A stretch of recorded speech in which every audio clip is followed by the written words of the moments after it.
Hello and welcome back to the Quarantine Theater Company. Starbuck and I welcome you. Tonight we're going to be doing a holiday favorite movie, Gremlins. It's not a Christmas movie, it just happens to take place at Christmas. I stand by that. Anyway, joining us tonight doing the heavy lifting with the scene description, we've got Mary Pat. Welcome in her glorious Christmas tree. I'm already regretting doing this, but as Billy, we've got Travis. I'm very sorry. As Tracy, we've got Angie joining us. Tracy is the Phoebe Cates character. It's earlier version of the script. As Rand Peltzer, we've got Curtis. Oh, sorry, Starbuck. As Roland and several other characters, we've got Logan. Woo-hoo. Stop! I can't see. As Roy and Pete and several other characters, we've got George joining us. And last but not least, I guess not last, but Eric is joining us. He's going to be Gary and Frank and Grank because there were spelling errors on the script, and a couple other people.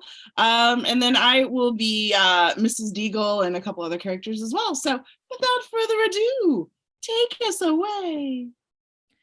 Gremlins, an original screenplay by Chris Columbus. Hong Kong, an outdoor marketplace, crowded, filled with Oriental and British merchants. You can buy anything here, electronics, food, anything. Ren Peltzer walks through the crowd, an American businessman. He wears a tasteful gray suit. He's thin with distinguished good looks and thick brown hair. He's 56 years old. Rand looks around, fascinated by a vast array of people and merchandise. He stops at a booth. A tiny Oriental woman stands behind the counter. Rand gives her a polite smile. Hi, I'm from out of town on business from the U.S. The woman nods and smiles. An Oriental man passes by. He's very old, deep wrinkles, long white hair, ragged clothes, a rotted smile. Overhearing Rand, the man stops to eavesdrop. I'm looking for a present for my son.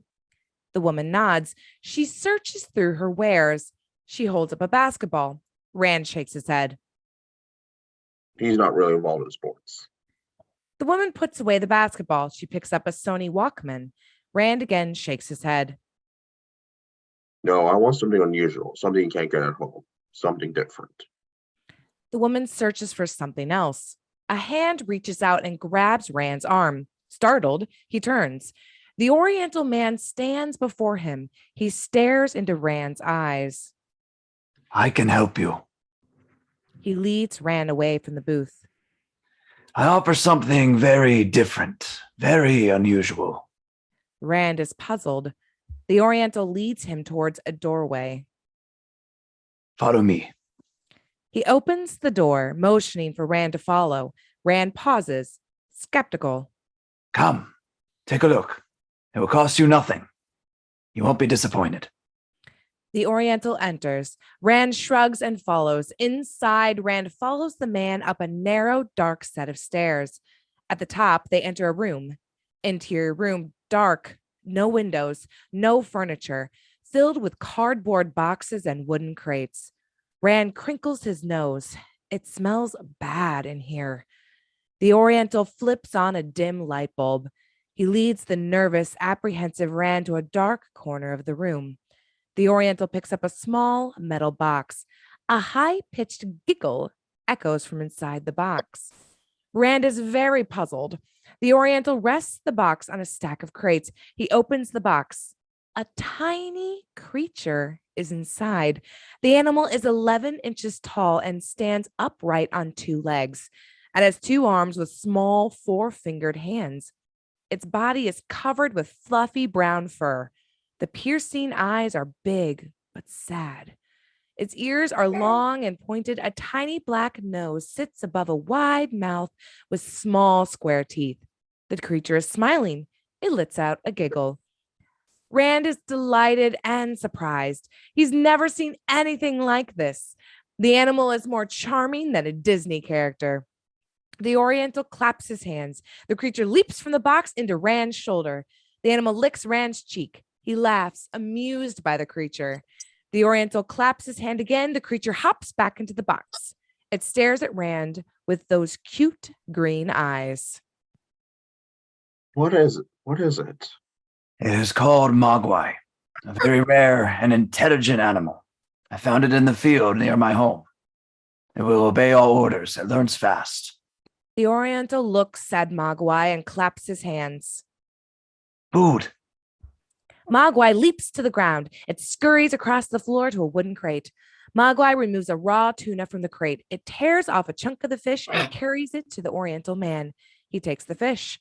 Mogwai hops back into the box. Rand shakes his head, amazed by the animal. The Oriental takes a bit from the raw fish. Juice runs down his chin. He smiles at Rand. And if you ever are in need of a song, He claps his hands to the creature. music. Mogwai begins to hum in an unearthly falsetto. It's beautiful. Rand watches with wide eyes. He feels like a child again. How much? 100 American dollars. Cash only.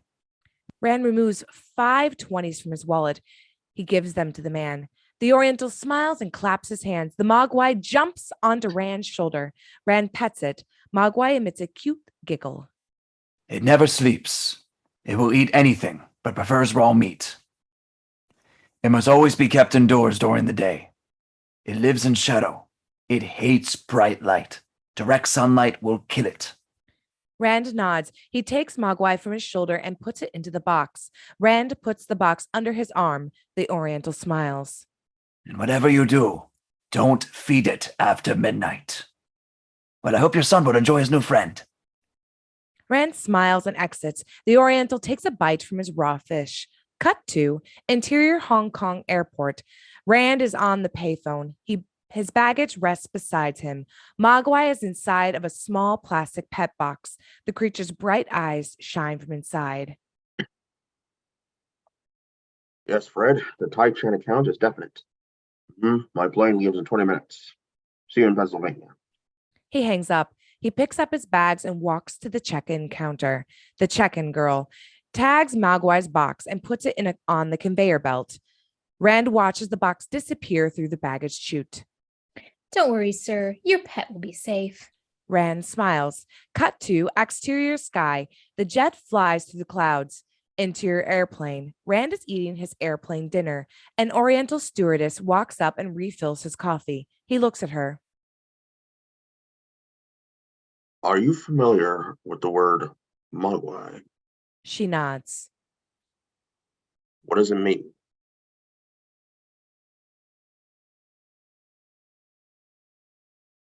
Devil. She moves to the next passenger. Rand stares, surprised, confused. Dissolved to a green road sign. Welcome to Kingston Falls, Pennsylvania. Population 6,122. Credits begin over various images of this small town. 1 week before Christmas. It's snowing hard. A man hangs Christmas lights outside of his home. His young son helps. Children ice skate along a large frozen lake.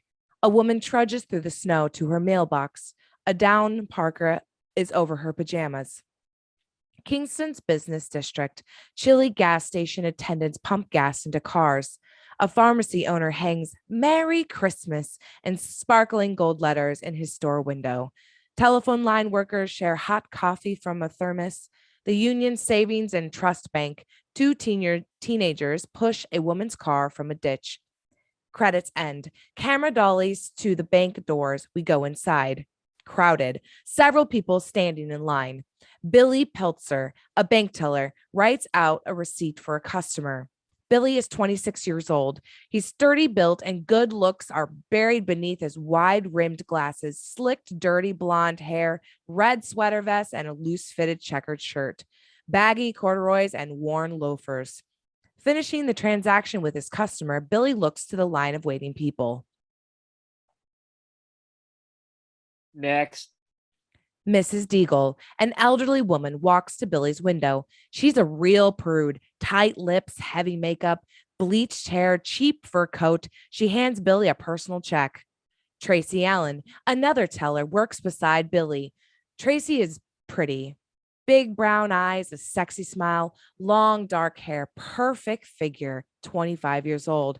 Tracy counts out some cash to a customer. She's trying to concentrate to keep her mind on work, but it's difficult when Gary Lucia, the bank security guard, is trying to make her laugh. He stands by the bank entrance, making funny faces at Tracy. Gary is 30 years old, former high school jock, dark, thick hair, deep brown eyes, muscular, a strong, handsome face. Meanwhile, Billy gives the check back to Mrs. Deagle. I can't cash this, ma'am. Your last check hasn't cleared. Don't you recognize me? No, ma'am, I'm sorry. My name is Mrs. Julia Deagle. My husband manages the Sparkle Market. We've been baking here for 16 years. That's very nice, ma'am, but your check hasn't cleared. And That's the problem with this world. It's a mess because of people like you. it's not my fault your check didn't clear, ma'am. Don't get smart with me, young man.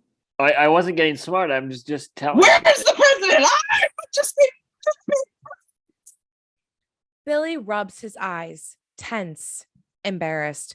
Everyone watches the scene. Tracy, Gary, the customers. Roland Fresco, the bank's vice president, walks over to Billy and Mrs. Deagle. Roland is tall, slender, with thin gray hair and a pencil-thin mustache. Friendliness and courtesy are his job. He smiles at Mrs. Deagle. What seems to be the problem, ma'am? My name is Mrs. Julia Deagle. This young teller is being very rude. I demand that you fire him. Roland looks at Billy. Billy rolls his eyes. Roland smiles. Now, Mrs. Deagle, I'm sure this isn't that serious. I'm sure an apology would fix things right up, wouldn't it? The woman shrugs. Roland turns to Billy. Apologize to the woman, Billy. Billy leans to Roland. Well, Billy? Yes, I'm gonna lead into Roland. I didn't do anything wrong. Just apologize. Roland leans back and smiles at Mrs. Deagle. Billy looks at her. He doesn't want to do this. Everyone in the bank is watching him, waiting for him to take a stand. Billy sighs. He needs his job.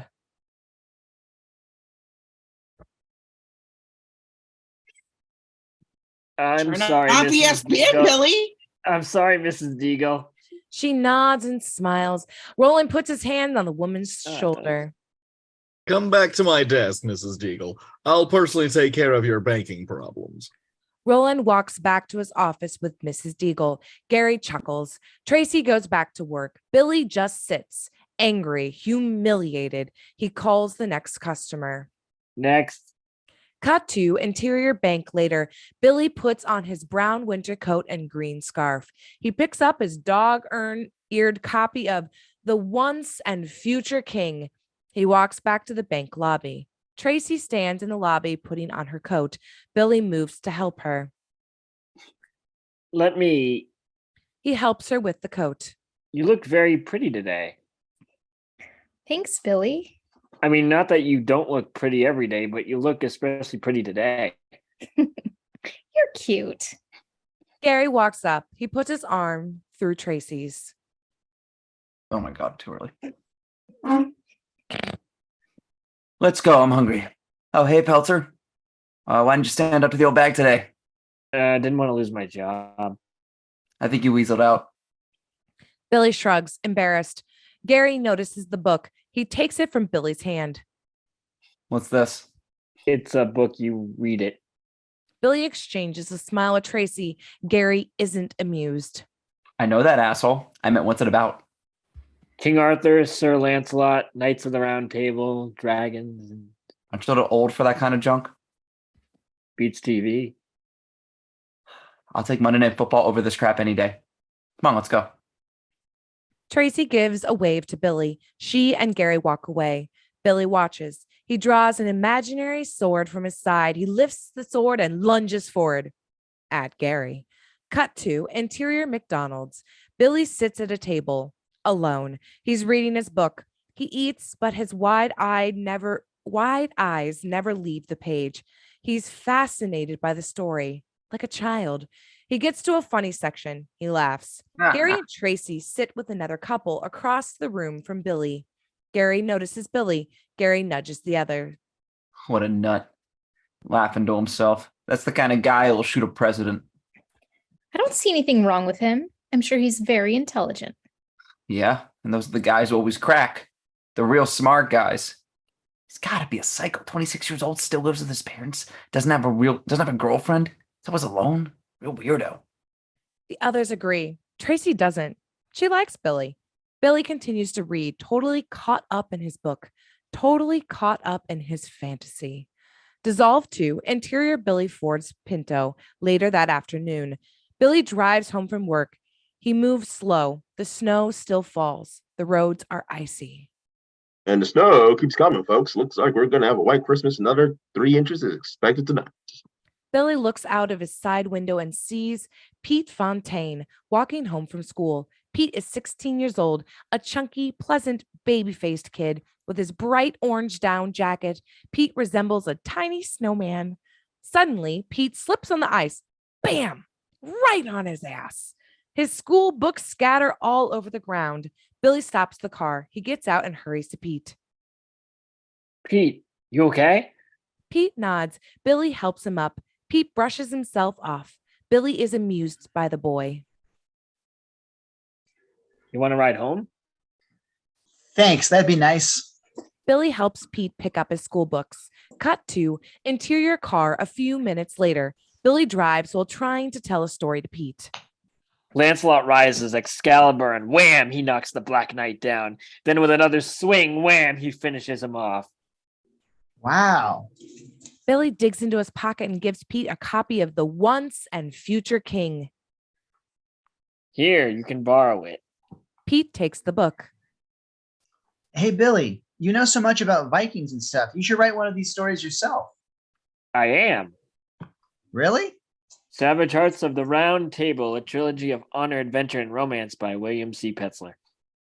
Sounds great. When can I read it? I've only got about 70 pages done, but as soon as it's published, you'll get one of the first copies, especially autographed by the author. Pete smiles. Billy makes a turn. He pulls into the parking lot of Dougall's Antiques, a huge 3-story home with an antique shop set up on the first floor. Billy and Pete get out of the car and enter the store. Dory Dougal, the 64-year-old storekeeper, stands behind the counter. Dory is husky, bald on top with thick patches of red hair on his temples. A huge red mustache sits beneath his bulbous nose. His arms are thick, hairy, a strong Irishman. Dory notices Billy enter.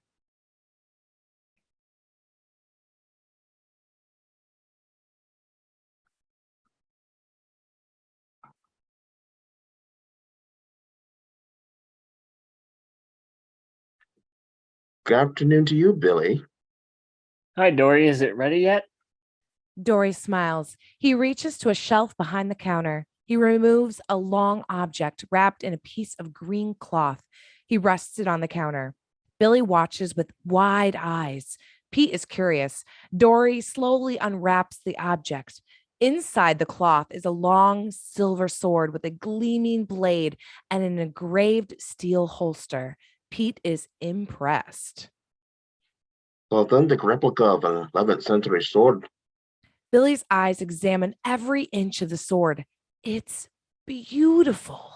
I got most of the rust off, but there are a couple spots that wouldn't budge. Billy runs his finger along the blade. Careful, it's sharp. A big smile covers Billy's face. He's in love with the sword. What do I owe you? 200. You can pay me 20 a week. Billy pulls a 20 from his wallet and pays Dory. Billy carefully wraps the sword and puts it under his arm. Thanks, Dory. My pleasure, son. Billy and Pete exit the store. Exterior Main Street, the suburbs, rows of houses, all very similar. 2 stories, aluminum siding, 1-car garage. All are decorated for Christmas. Some are simple and sweet, others are ornate and flashy. Exterior, Fontaine home. Billy's car pulls into the driveway. He drops Pete off. Pete thanks him and Billy drives off. The Peltzer home blends in with the others, but it's a little nicer, better kept. A row of colored lights is draped across the snowy shrubbery. Billy's Pinto pulls into the drive. He gets out, sword under his arm. He enters the house. Interior front hallway, a small hallway leading to a stairway. Barney, a friendly Irish setter, greets Billy. He pets the dog and hangs his coat in the hall closet. Interior kitchen, Lynn Peltzer, Billy's mother, 53 years old, slightly heavy, well-dressed, styled brown hair, a pretty woman. She hears Billy enter. She quickly pops a Valium from a small pill bottle. She calls to her son. Billy, is that you, honey? Billy sighs. He hates being called honey. Yeah, Mom. Dinner will be running in about 10 minutes. Okay. He hurries upstairs with a sword in his hand. Interior, Billy's room, furnished with a single bed, 2 chairs, a desk, and a dresser. A manual Smith Corona rests in the desktop. A full-size mirror is fastened to the closet. A few plants hang in the window. The walls are covered with medieval drawings, a poster of St. George fighting a dragon, Frazetta paintings of warriors, etc. A miniature set of armor rests on a dresser's cabinets. Billy enters. He rests the sword on his bed. He unwraps it. He picks up the sword. He turns to the mirror and poses with the sword. He holds it at a few different angles, trying to decide which looks best for him. He takes a few swings with the sword. He stops and smiles to himself. A real warrior. Cut to dining room. Billy sits at the table eating dinner with Lynn. How was work? Okay. Have you asked that Tracy girl out yet? Come on, Mom. I was just curious. Yeah, well, it's none of your business. Nervous, Lynn pops a Valium with her wine.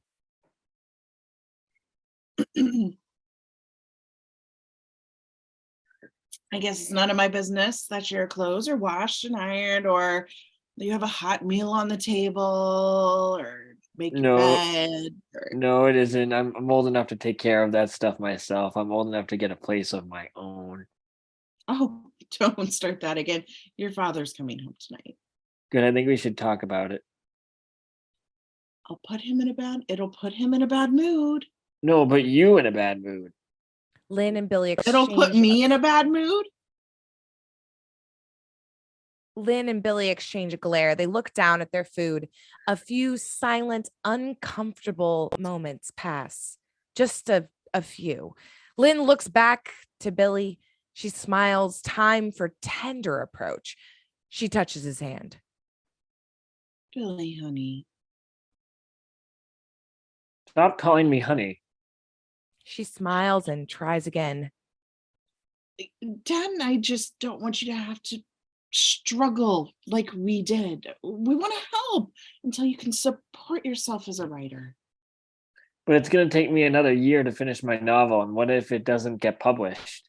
It'll get published. What if it doesn't? Are you going to take care of me until I'm old and gray working on my 25th If unpublished it takes novel? that long, yes. Don't you understand? I've got to leave now. I've got to try and make it on my own now. Before Lynn can reply, a voice interrupts. Is everybody home? Lynn stands and whispers to Billy. Please, let's forget about this, okay? Just for tonight, okay? With the number of Valium you've been popping, I don't think you'll remember anything.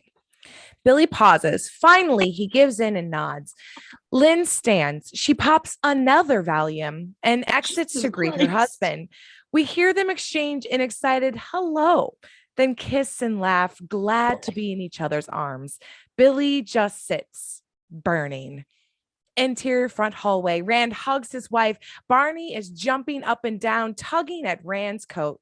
Suitcases rest on the floor. Beside them is Mogwai's plastic case. Billy enters. Rand sees him. Really?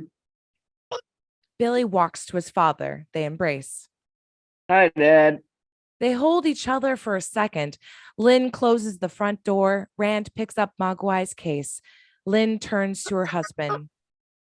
Hungry? There's plenty of food. Not now. I got a surprise for both of you. Come on. She leads them into the dining room or living room. Lynn and Billy exchange a puzzled glance. They follow Rand. Interior living room. Rand dims the lights. He motions for Billy and Lynn to sit on the sofa. They do. Barney sits on Billy's lap. Rand sits in front of them on a leather easy chair. He rests Mogwai's case in his lap. He opens the case. Mogwai leaps out onto the coffee table. Lynn and Billy are startled. They stare at the creature in wonderment. Barney hates it. He growls at Mogwai. Rand lights a cigarette. He turns to Mogwai and claps his hands. The creature picks up an ashtray and carries it to Rand. Mogwai hops onto Rand's lap. Lynn and Billy are amazed. What is it? A monkey? A rat? Your new pet? Oh, yeah. Mogwai starts to sing, humming in that unearthly falsetto. What's that? Sounds kind of creepy. Barney still growls. Barney, be a good dog and go upstairs. Barney reluctantly hops off Billy's lap and exits. Lynn stares at Mogwai. I think he's just darling. He's called Mogwai. Like what?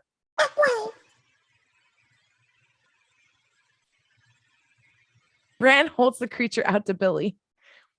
Hold him.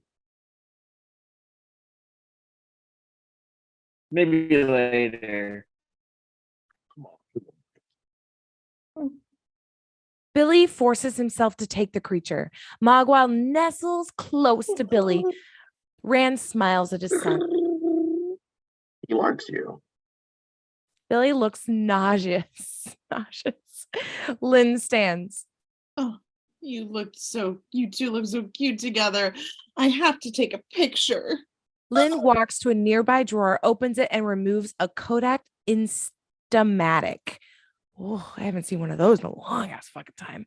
Mogwai is on Billy's shoulder, licking his cheek. Billy hates it. I want you to take good care of him. Lynn focuses the camera on Billy and Mogwai. Okay, smile. Billy forces a smile. Mogwai still licks his cheek. Lynn snaps the picture. Flash! Mogwai lets out a high-pitched scream, frightened of the bright light. Mogwai jumps back, accidentally scratching Billy's cheek. Little bastard. Mogwai skirls back to Rand. He pets the creature, comforting it. Settle down, Billy. There's no reason to get upset. The little fellow's just scared. He hates bright light. Billy shrugs. He wipes his finger along the scratch on his face. He looks at them. There's blood on his fingertip. Billy looks at Mogwai. The creature looks at Billy. It giggles. Cut to interior Billy's room later. Billy sits at his desk working on his novel. His typing is fast, intense. A small desk lamp lights his working area. Mogwai watches Billy from the darkness of the bookshelves. Above Billy, the creature begins to sing. Billy tries to ignore Mogwai's singing. No good. It gets on his nerves. Billy slams his hand on the desktop. He glares at the creature. Shut up. Mogwai stops singing. Billy goes back to his writing. Mogwai hops from the shelf, staying out of the direct light. The creature moves across the desktop and cuddles up to Billy's arm.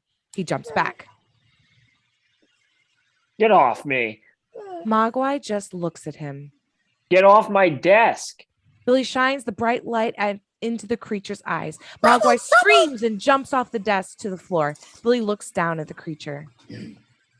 Stay down there. Billy, you earn whatever the fuck comes your way. Billy goes back to his work. Mogwai is bored. The creature leaps up to the bed. It sees the sword. Mogwai lifts one end and examining it. It's too heavy. The sword slips off the bed and falls to the floor. Billy turns. Mogwai takes a step back. Guilty. Frightened. Billy picks up the sword. The handle is chipped. You stupid little. Billy raises the sword over Mogwai. He's ready to kill the tiny creature. Mogwai looks up at Billy. The creature is shivering. It's frightened. Its big green eyes are watery. Billy suddenly feels sympathetic. He lowers the sword and picks up the creature. I'm sorry. Just try to be more careful. Billy holds Mogwai to his chest. He's petting it, comforting it. Cut to interior Billy's room later that night. Billy sleeps. The room is totally dark. Camera pans to another area of the room. Two green eyes burn in the darkness. They watch Billy. Fade out. Interior Billy's car next morning. Outside, the snow has stopped. Billy drives to work. It looks like not my line. Oh, it looks like snow has stopped for a while, but now don't put away those earmuffs. More flurries are scheduled for tonight. Cut to interior bank parking lot. Billy's car pulls into the lot. He gets out. Tracy is getting out of her car. Billy walks up to her. And now, starting work early today? Oh, hi. Well, I thought the roads would be icy. We've got a half hour before work. Want to go have a cup of coffee? She pauses and smiles. Cut to interior coffee shop. Tracy and Billy sit at a table sipping hot coffee. And if I sell the novel, I'll be able to quit the bank. Tracy smiles, dreaming. I'd love to quit. I'd run straight to the airport and buy a one-way ticket to Paris. Why Paris?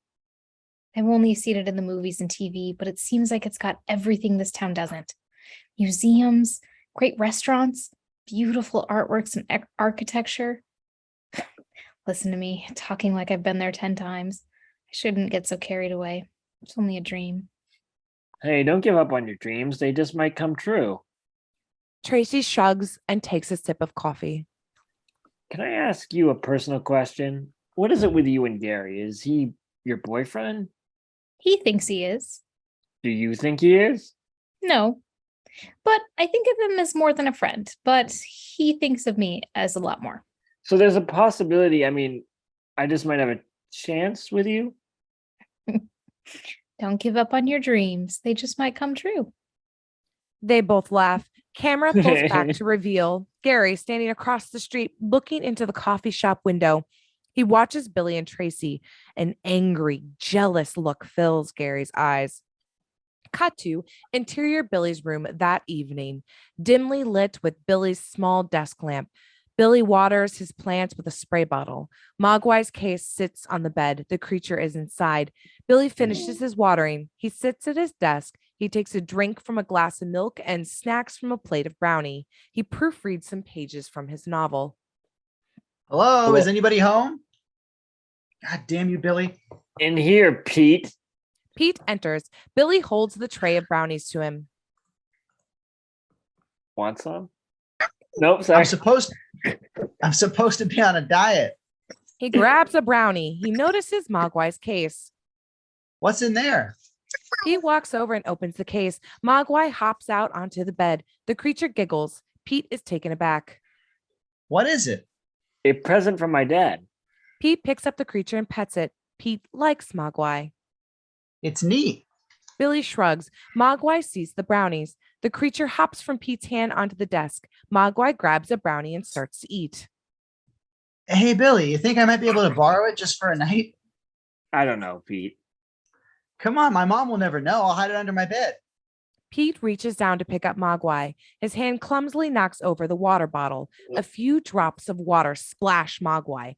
The creature arches his back and lets out a high-pitched scream. Billy is surprised. Pete takes a step back, scared. Mogwai tenses up. The spots on its body that were hit with the water begin to bubble and expand. Billy can't believe his eyes. Mogwai writhes in pain. The spots on his body expand more, getting bigger, ready to explode. Billy and Pete stare, fascinated. The spots burst. 4 new creatures pop out. Clones of Mogwai. The spots on Mogwai's body bond together and disappear as if they were never there. There are now 5 identical creatures on the desktop. Billy and Pete share a shocked glance. Billy grabs the water bottle. He has to be certain that he wasn't hallucinating. He splashes a little more water on one of the new creatures. Oh, God, you're so dumb. He processes again. The creature's body contorts. A few lumps form. The lumps expand until they burst, and da da da da. 3 more creatures are born. Billy tries to make sense of it all. 8 creatures stand on the desktop, examining their new world. Billy picks up his glass of milk. He splashes some milk on one of the creatures. Nothing happens. They must only multiply with plain tap water. Wow, this is better than Twilight Zone. Pete looks at Billy. Now can I have one? Huh? Well, yeah, I guess so. Pete grabs one of the creatures, taking it from the group. It cries out in a high-pitched, piercing scream. The other creatures leap at Pete. They grab the creature and bring it back to their group. Maybe I won't take one. The creatures have moved to the brownies. They rip the brownies into pieces, devouring them. They're giggling. Billy and Pete stare in shock. That noise. Cut to interior living room later that night. Rand sits on a chair opposite Billy. The 8 creatures climb all over Rand, playfully tugging at his hair and clothes, licking his face. Rand loves the adorable little things. Billy has a worried look on his face. Barney the dog sits in a corner of the room. He glares at the creatures, jealous that they're getting all the attention. What are you so worried about? Dad, we don't know anything about these things. We know they're cute. We know they're intelligent. And now we know they multiply by water. Yeah, but isn't that pretty weird? I mean, if I throw water on Barney over there, we're not going to get 10 copies. A creature licks Rand's ear. He chuckles. All I know is that I've got $1 million sitting in my lap. Huh? I'm going to market these things. Oh, Christ. Come on, Dad. That's Just imagine the excitement when word gets out. Everyone will want a Mogwai of their very own. Don't you think we should have them check out first just to make sure? No, if we want to make a big profit, we have to move fast. I have some investors coming over to the house on Thursday. Who knows? My guy could place dog as man's best friend. Barney growls from his corner. Rand continues to play with the creatures. Billy watches skeptical. Cut to exterior bank parking lot the following afternoon. It's snowing very hard. The bank has just closed. Billy hurries to his car. Gary walks up. Billy turns to him. Oh, hi, Gary. Looks I'm kind of in a hurry. Gary grabs Billy by the collar and throws him against the car. Listen, Peltzer. She's my girlfriend. Keep your hands off. Understand? Billy nods. Gary lets him go. He turns and walks away. Billy straightens his clothes. He glares at Gary. Cut to exterior Franklin Roosevelt High School a few minutes later. Students hurry from the school, anxious to get home. Billy's car pulls into the parking lot. He gets out. Billy waits in front of the school. Billy walks up to him. They enter the school. Interior school biology lab. The last of the students exit the classroom. Roy Hansen, the biology teacher, stands at the sink. He's washing out some used glass jars and basins. Roy is 35 years old, tall, thin, black, good-looking. Pete knocks on the door. Billy enters with him. Roy turns. Hey, Pete, what's up? Mr. Hansen, this is... God damn you, Billy. Mr. Hansen, this is my friend Billy. He likes to interrupt people. He wants to talk to you about something. Oh, well, sure. I'm Roy Hansen. What can I do for you?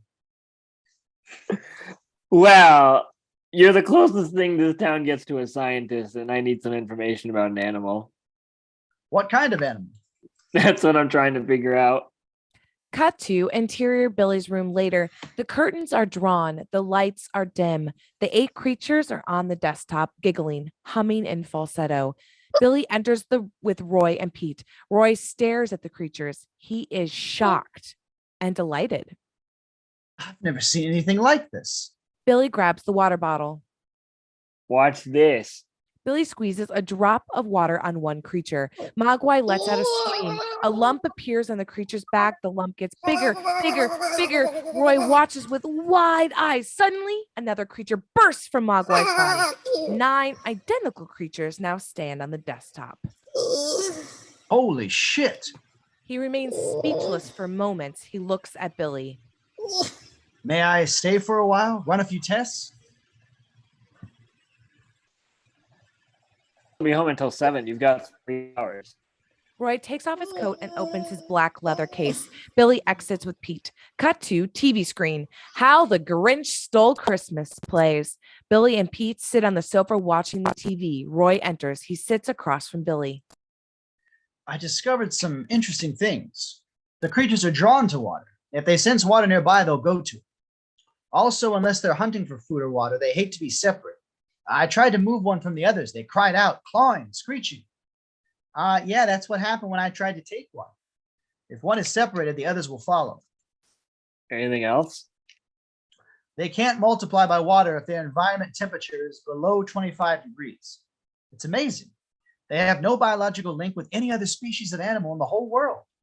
Billy gives an uncertain nod. Dissolved to interior Billy's room later that night. Silent, dark, Billy sleeps. Distant sounds are heard, animal-like noises, gurgling, slurping, chewing. Billy wakes. He sits up in bed. The sound continues. He looks around the room. The creatures are gone. Billy notices his room door open. He gets out of bed. He looks at his sword hanging above the bed. He takes the sword from the wall and he walks out of the room hallway. Billy walks, sword in hand. The noises get louder, crisper, clearer. Nervous, Billy descends the dark stairs. He arrives at the bottom. He stops to listen. The sounds are coming from the living room. Living room, Billy enters. He looks to the floor beneath the Christmas tree. The creatures surround Barney. They have killed the dog. Billy tries to move. He's frozen. The creatures are eating the dog. They look up at Billy. Their bright green eyes are fiery. Blood covers their mouth. They smile. They giggle. Billy screams. Oh, God. Cut to close up. A canvas mailbag. The bag moves, squirms, shakes. The creatures are inside. Rand carries the bag up a ladder that leads into the attic. Lynn and Billy stand for a few feet away in the hallway. Rand lets the creatures loose in the attic. He quickly latches the attic trap door and securing it with a padlock, he climbs down the ladder. This should keep them out for the rest of the day and night. Interior attic, dark. The mogwai cluster around the trap door. They scratch at the door. They want out. Tomorrow, we'll take them out into the sun. Interior hallway. Finish them off. Lynn nods. Rand looks at Billy. I'm sorry, son. I never expected to. Forget it. Billy stares coldly at his father. Embarrassed, Rand looks away. We should all get back to sleep. Rand puts his arm around Lynn. They walk to their bedroom. Billy looks up at the attic door. The creature's scratching is heard. Dissolved to exterior pelters howl morning. The sun rises behind the house. Snow is falling. Interior attic, the trap door opens. Billy and Rand climb inside. They both carry flashlights. They shine the light through the attic looking for the creatures. They see nothing. Billy spots something. He nudges his father. There are 9 individual pods stuck to various places on the floor. The pods are 16 inches long, 12 inches in diameter, and they are wrapped with a thin veil-like wire that covers with a thick syrupy glaze. What in the hell? Billy picks up a broomstick and pokes at one of the things. Won't budge. Hard as a rock. Damn things are so floor. Rand picks up a baseball bat. He raises it over his head and swings it down hard against the pod. The bat snaps in two. The pod is unblemished. Rand rubs his stinging hands. Billy and Rand just look at each other, puzzled. Cut to interior kitchen later that evening. Roy Hansen sits with Billy and Rand. Lind pours them coffee. Roy has just examined the pods. They appear to be in a larva stage. Like a butterfly? Exactly. Those things in the attic are cocoons. Inside, the creatures are going through some sort of change or metamorphosis. Why did they attack my dog? Well, simple. They're animals. They were hungry. Aside from water, food is their main concern.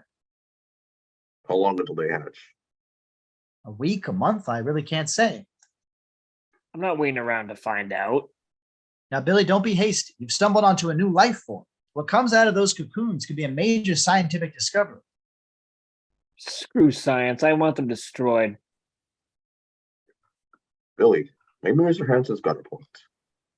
Dad, they killed Barney, or have you already forgotten? Rand just looks at his son. Lynn pops a Valium in the background. Cut to close up. Red hot light, the flame of a torch. Camera pans to Rand. He's holding a gas torch aiming at the cocoon. Billy stands beside them. They're inside the attic. Rand shuts off the torch. He touches the cocoon. It appears unharmed. Not even warm. They're indestructible. Now what do we do? I get back to Seattle on Wednesday. I'll call some destruction people. I'll come in the next week and cut these things up. I don't think we should wait. Let's do it ourselves.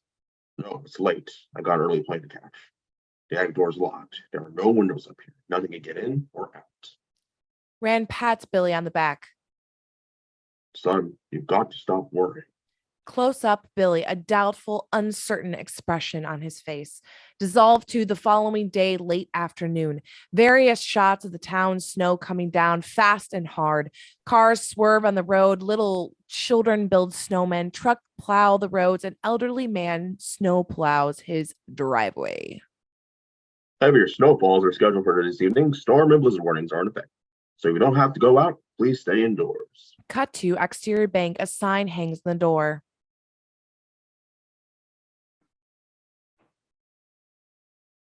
Open late for holidays, special Christmas hours, 9 a.m. to 6 p.m. Inside, a wall clock reads 5:25.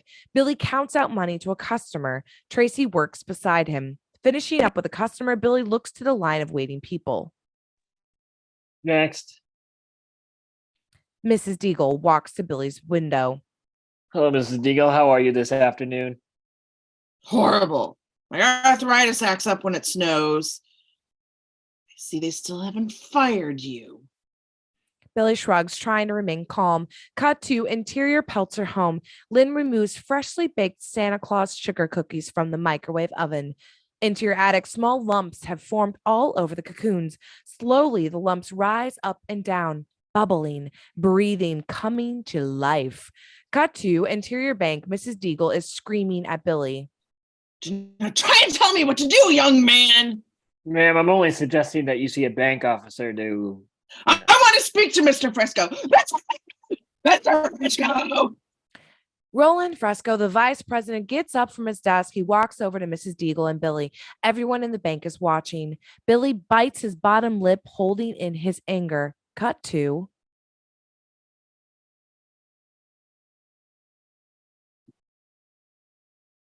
You have break written there? I'm very confused. I'm sorry. I don't know why it's there. Okay.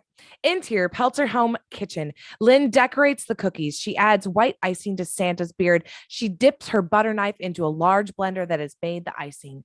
Interior attic. The cocoons are bubbling furiously as they were being baked in an oven. Suddenly, a crack appears in one, then another, and then another. Cracks begin to cover all the cocoons.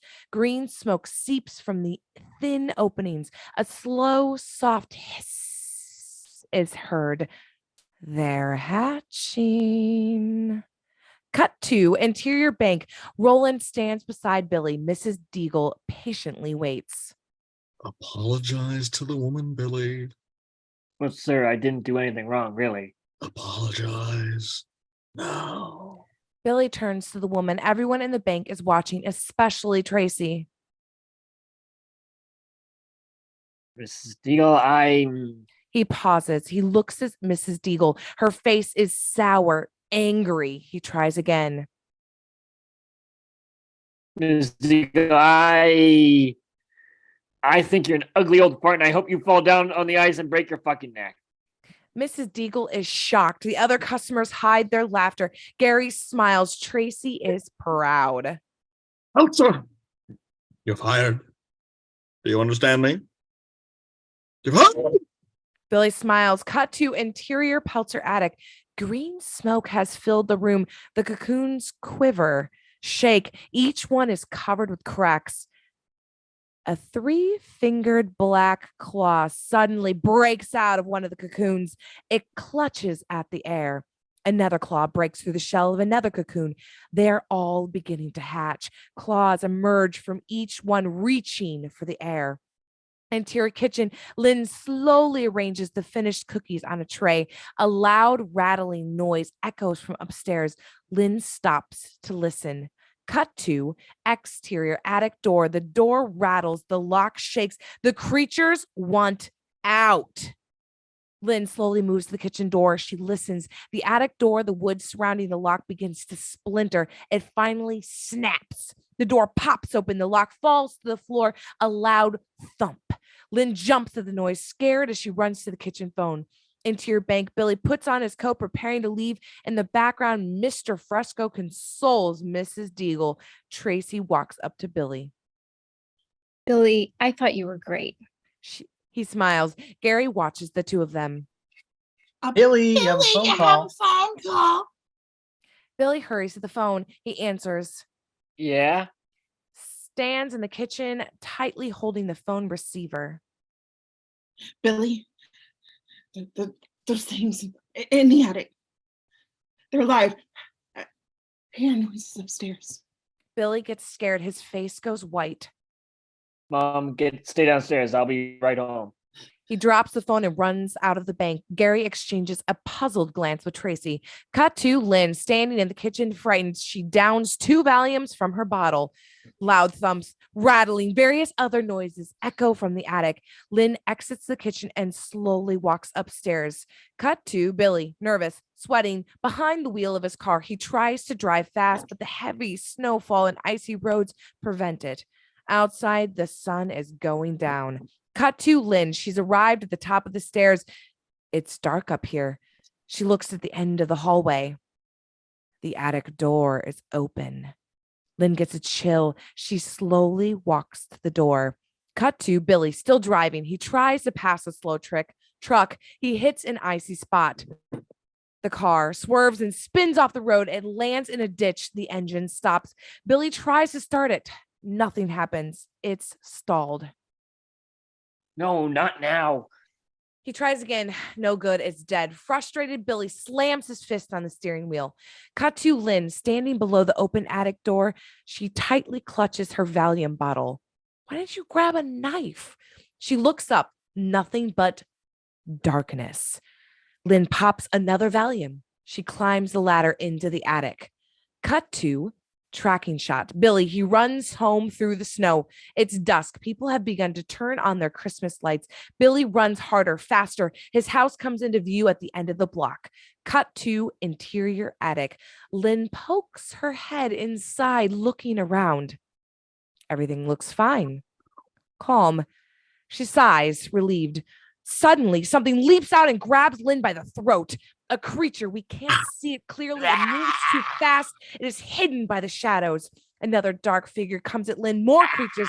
They want their share of the food. Lynn watches in horror as the creatures surround her head. She screams. Exterior attic. Lynn's body jumps and twists, her feet kick as she is pulled up into the attic. There's a few seconds of silence, then we hear the sounds. Chewing, swallowing, giggling. Cut to Billy sprints down his driveway, arrives at the porch of his home, opens the front door. Inside, dark, silent. Billy calls out before entering. Mom? Scattered giggling echoes from inside. Billy flips on the front hall light. A few tiny creatures scatter. They dash into other rooms, afraid of the light. Billy slowly enters. He's scared. He looks up at the top of the stairs. Mom? More giggling. Shaking, nervous, Billy climbs the stairs. At the top, he quickly flips the bright hall light. Something darts into the darkness of the attic, escaping the light. Billy spots the open attic door. He walks beneath it. He looks up into the dark attic. Mom? An object is thrown out of the attic. It lands at Billy's feet. He jumps back and looks at the object. Lynn's Valium bottle, stained with her blood. Billy picks it up. A giggle from the attic. Frightened, Billy takes a few steps back. He dashes into his room. Inside, Billy grabs the sword off his wall. He walks back into the hallway. Billy stands several feet from the open attic door. He clutches the sword. He takes a deep breath and flips out the hallway light. Darkness. Billy waits. A few seconds pass. A creature leaps from the attic into the hallway. Billy jumps back. Mogwai snarls at him. Mogwai has changed.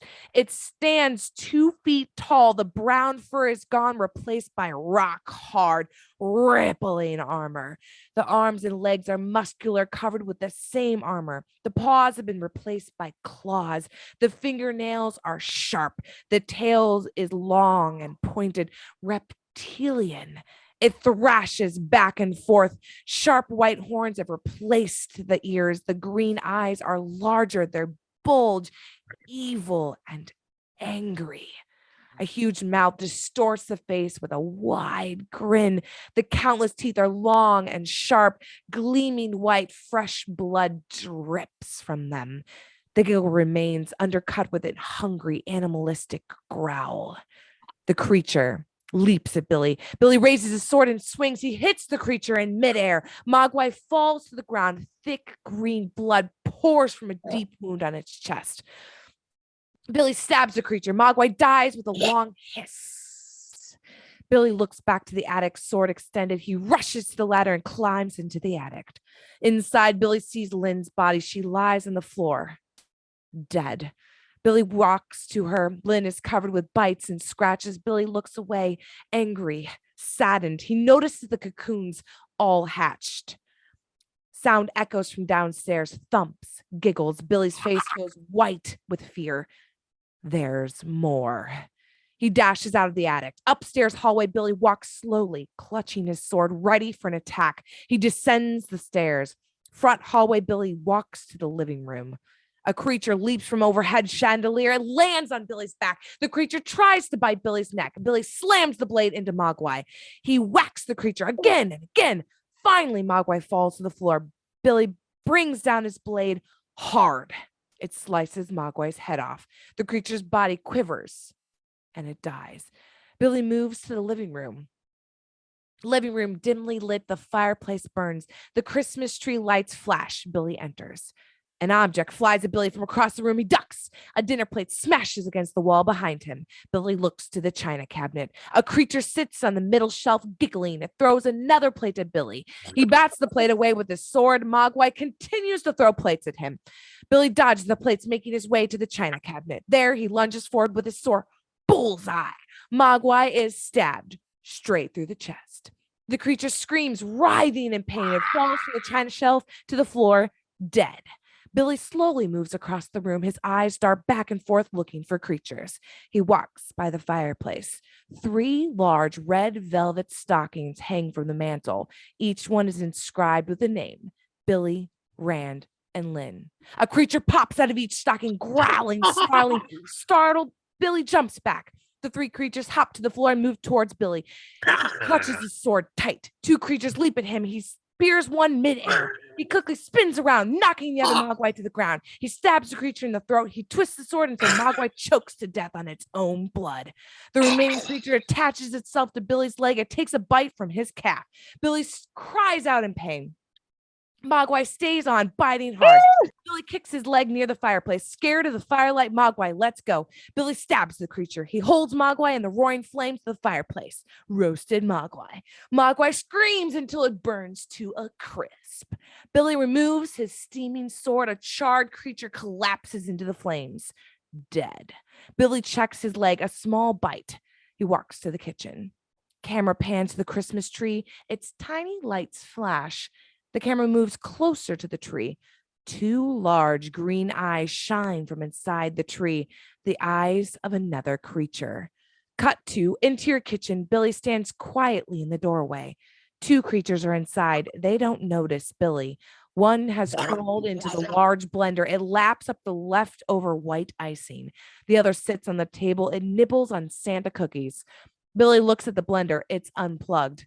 Billy moves quickly. He dashes across the room and plugs in the blender and starts with a loud whirl. The startled creature spins inside. Mogwai screams, die as if it's being chopped into green mush.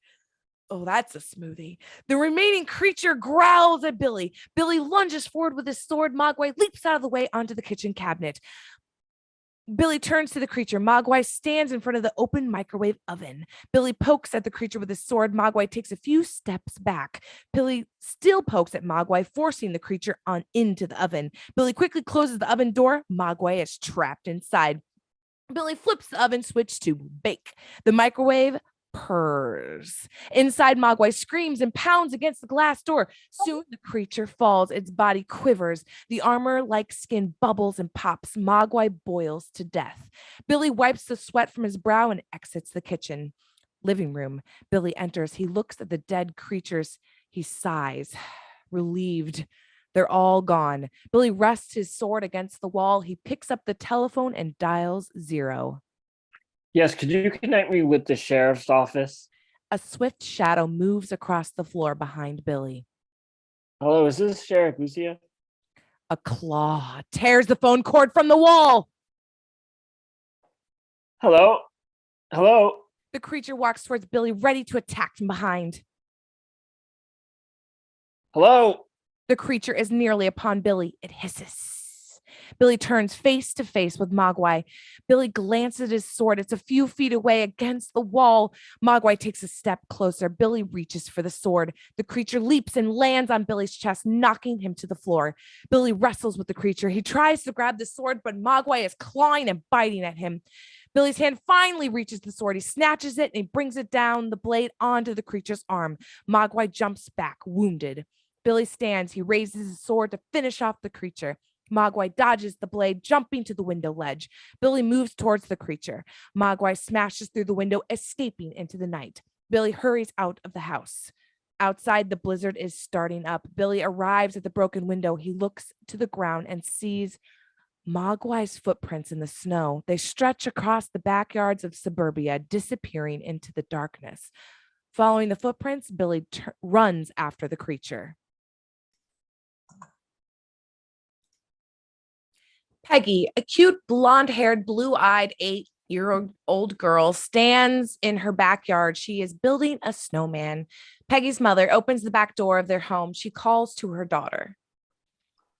Peggy, come inside. It's too dark. You'll ruin your eyes building the snowman.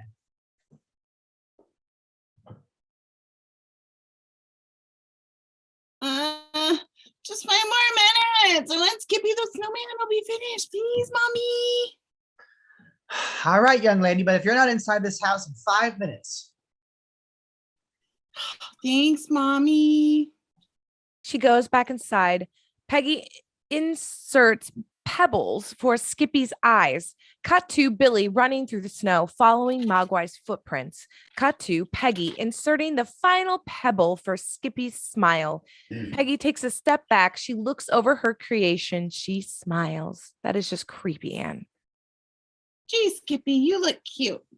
Suddenly, Mogwai bursts out of the snowman's chest. Before Peggy can scream, Mogwai grabs her. The creature pulls Peggy inside the snowman. Peggy puts up a fight, but she isn't strong enough. Her little feet kick as she's pulled inside the snowman. Billy arrives in Peggy's backyard. He sees the young girl's legs kicking from the snowman's torso. Billy rushes over, grabs Peggy's leg. A tug of war. Billy pulls Peggy out of the snowman. Peggy brushes the snow from her face. You okay? A monster came out as Skippy the snowman. Billy quickly attacks the snowman with his sword. He swings until Skippy is nothing but a pile of snow. But there's no sign of Mogwai. Billy spots footprints leading away from the snowman. Mogwai has escaped. Billy runs after the footprints. Peggy watches him disappear around the corner of the house. Peggy's mother opens the door. She is puzzled by a pile of snow in front of Peggy. Peggy, what happened to your snowman? The ugly little monster came out of Skippy's chest. It tried to pull me inside and eat me, but this man with a big sword came over and saved me. Peggy's mother just stares at her. She shakes her head. I think you've been playing too many of those video games.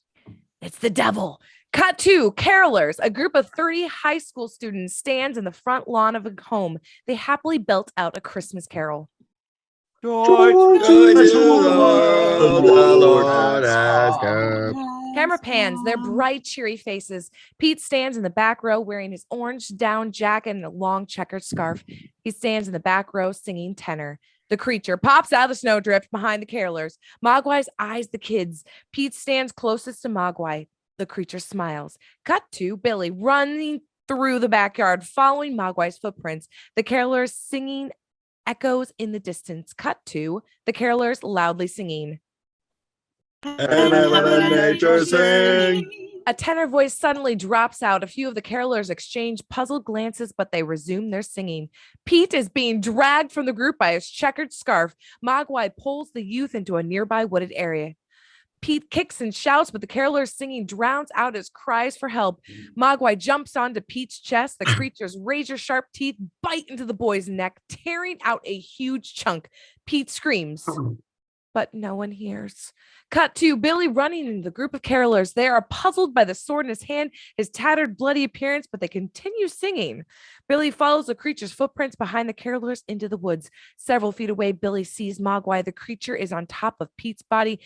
Billy rushes to the scene. Mogwai sees Billy. The creature gets scared and dashes off. Billy stops at Pete's body. He looks down. Pete is dead. Billy covers Pete's body with his coat. Billy is angry and sickened. He quickly runs after the creature. Cut to tracking shot. Billy chasing the creature through the snow-covered woods. Mogwai runs out of the wooded area into the parking lot of the YMCA. The building is deserted, closed because of heavy snowfall. Billy comes out of the woods and sees the creatures ahead. Mogwai runs to the building. Billy follows. Mogwai scales up the building's side to the roof. Billy runs up frustrated. He can't get to the roof. He watches Mogwai climb into the building through the small chimney. Billy runs to the front door. He tries to open it. Locked. He notices a window a few feet above him. He hops to the window and breaks the glass with his sword. He opens the window and climbs inside. Cut to YMCA hallway. Billy jumps from inside the window. He looks around. It's dark in here.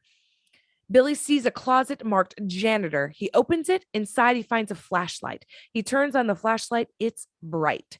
At the end of the hallway, Billy sees a door that reads gymnasium, swimming pool. The door is slightly open. Billy walks to the door. Interior gymnasium divided into two sections. One side, a basketball court. The other, a swimming pool. It's dark. Billy enters. Two green eyes burn from the far side of the gym. Mogwai sits at the top of the stacked bleachers. Billy doesn't see the creature. He shines the flashlight across the gym floor. I know you're here. The flashlight stops in the gymnasium light box. The box is attached to a far wall beside the swimming pool. Billy walks to the box. Mogwai dashes from the bleacher's top. Billy hears the creature move. He flashes his light to the bleacher's top and he sees nothing. Suddenly, something shoots at Billy's feet. He screams and shines his light to the floor. A basketball rolls to a stop at Billy's feet. Mogwai's giggles echoes through the gymnasium. Billy looks into the vast darkness.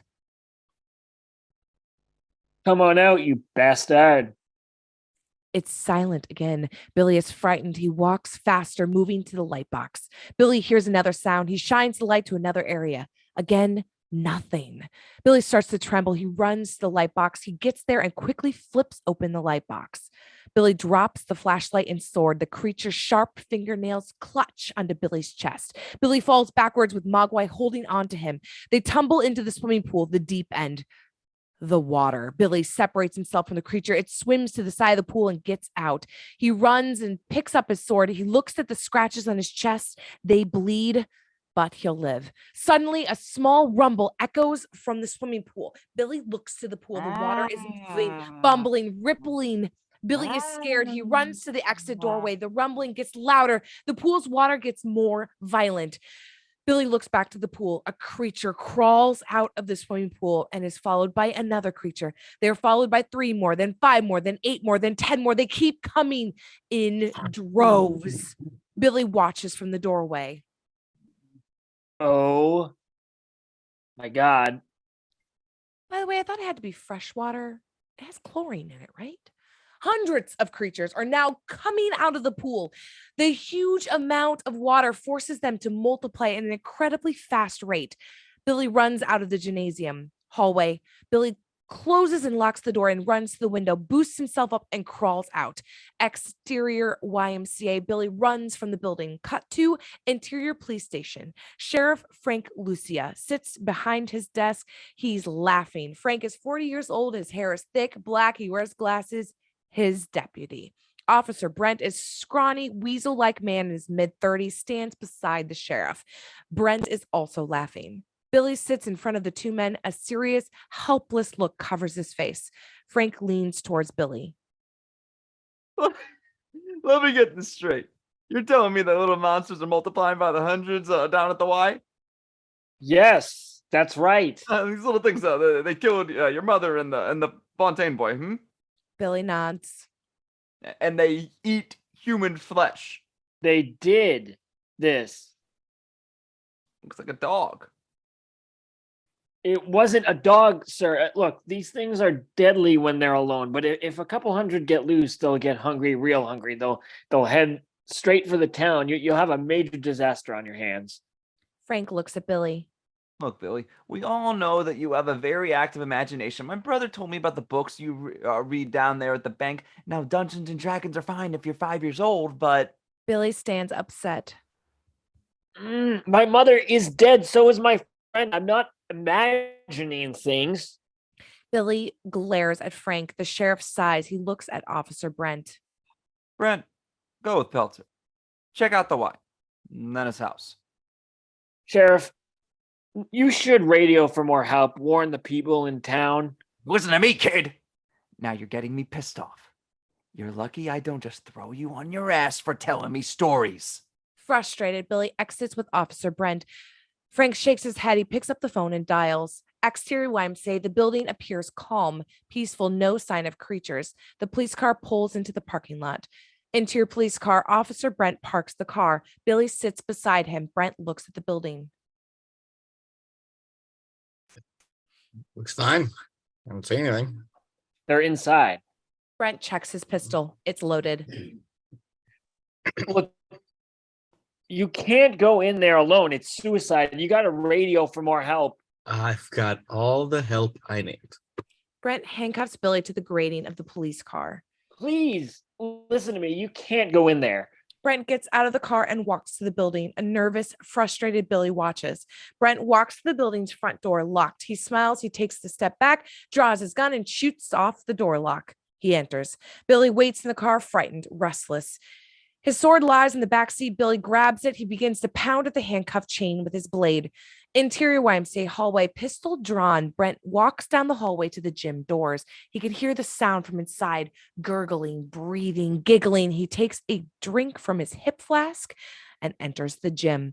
Inside, Brent is shocked by what he sees.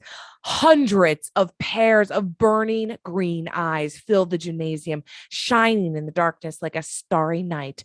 Droves of mogwai are still coming out of the swimming pool. Brent is frozen. He tries to scream. The creatures notice him. Several move towards him. Brent fires his pistol. Useless. There are too many creatures. Billy hears the gunshots. He moves faster, desperately hacking at the handcuff chain with his sword. Cut to inside. Brent drops his gun out of bullets. He turns to run. A creature leaps. It lands on his back. Another leaps at him. He falls to the ground. Brent screams as the creatures jump him. They cover him like a blanket, and they feast. Cut to Billy, sweating, nervous, hacking away at the handcuff chain. Brent's screams fade in the background. Billy looks out the side window. He sees the YMCA's front doors burst open. Droves of creatures pour out into the night. Billy panics. He hacks at the chain harder, faster. The creatures move towards the police car. Billy finally breaks the handcuff chain. He quickly moves to the driver's seat and starts the car. The police car tears out of the parking lot. The creatures still pour out of the Y. Billy drives. He looks at the rearview mirror. The reflection of countless green eyes burn into the mirror. The creatures are following him. Billy drives faster. I gotta warn people. I gotta tell them. He flips on the police siren and heads for town. Cut to the suburbs. Peaceful. Calm, Christmas lights twinkle. The police car suddenly squeals down the main road, lights flashing, sirens blaring. Billy steers the patrol car into the first driveway. This car screeches to a stop. Billy gets out, sword in hand. He runs to the front door of the house. He knocks hard. Mr. Futters, a balding middle-aged man wearing a bathrobe and pajamas, answers the door.